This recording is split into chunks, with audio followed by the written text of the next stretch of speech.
Greetings and welcome to the part 2 of the series on the Ganapati Upanishad of the Atharva Veda, word to word meaning and commentary.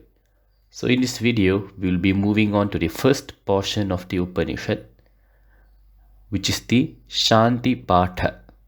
Now this Shanti Patha is not really the part of the Upanishad itself, but rather every Upanishad before its recitation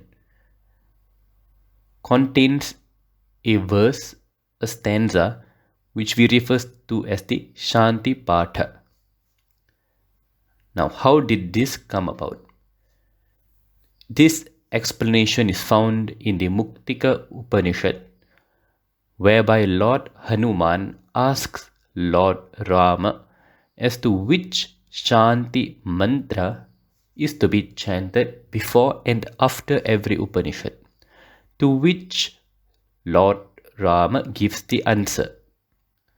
So, the Upanishads of the Atharva Veda have the Bhadram Karnebhih as its Shanti Patha. So, similarly, every Upanishad of any other Veda, namely the Rig Veda, Shukla Yajurveda, Krishna Yajurveda and Sama Veda, have their own unique Shanti Patha. So the Shanti Patha is like a preparatory step for one before he merges into the Upanishad. So let's look at the Shanti mantra of the Atharva Veda, which is recited before Karnebhih Upanishad. So the stanza goes as Om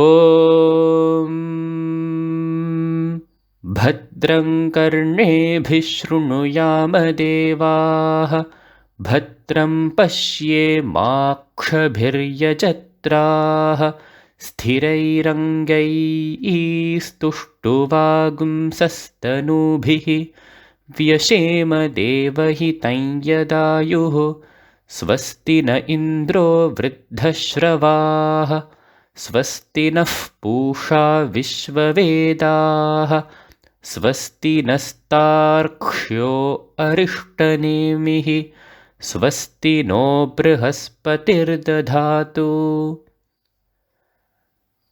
So word to word meaning, Bhadram, which means auspiciousness or goodness or even safety.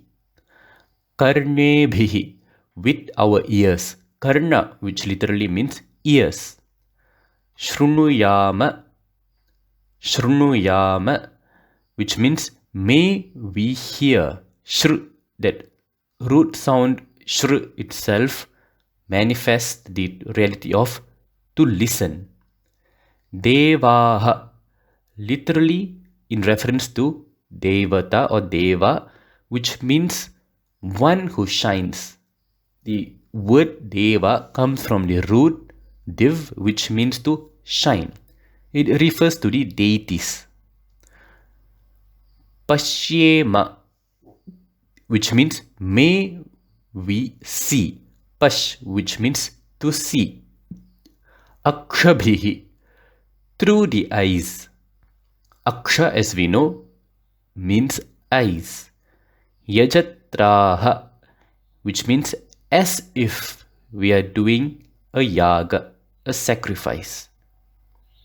Here, the vision of everything is equated to having a darshan of an auspicious yajna.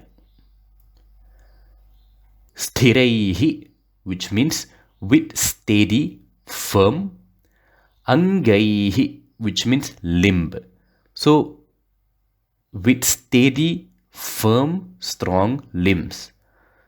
Tustu vam, which later becomes tushtu vam, which means may enjoy.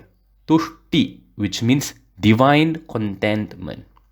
Saha, which means we.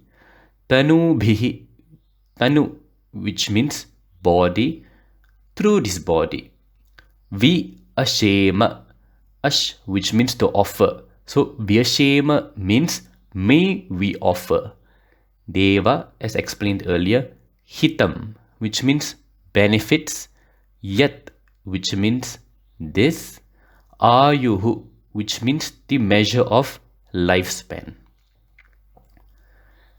Next, swasti, which comes from su plus asti. Sushtu asti iti swasti. So, sushtu, which means excellent. Asti meaning being or living. So, swasti can be taken as to be in an excellent state. Naha, which means for us. Indraha, which means Lord Indra. Again, in the Vedas, Lord Indra is the deity who represents the aspect of the senses, the mastery of the senses. One who masters the senses, so that attainment of mastery over the senses is equated to Lord Indra, the aspect of Lord Indra. Vriddha, which means increased. Shravaha, which means having heard. Naha. Pusha. Push, which means nourish. So Pusha also refers to the sun, who is the Lord of the nourishing aspect, one who nourishes. Vishva Vedaha. Vishva, which means everything. Vedaha, which means to know. So Vishva Vedaha, which means all knowing. Tarkshaha. It is a name for Lord Garuda. Arishta Nemihi. Arishta, which means misfortune, and Nemihi, which means thunderbolt. Brihaspatihi, reference to Lord Brihaspati, who is the Acharya for the Devas, the teacher form, the deity who represents the teacher form. Dadhatu, which means to provide something and preserve that which has been provided. So, overall meaning and commentary. May we hear auspicious things with our ears. May we see sacred things with our eyes. May we be in spiritual contentment with our strong limbs.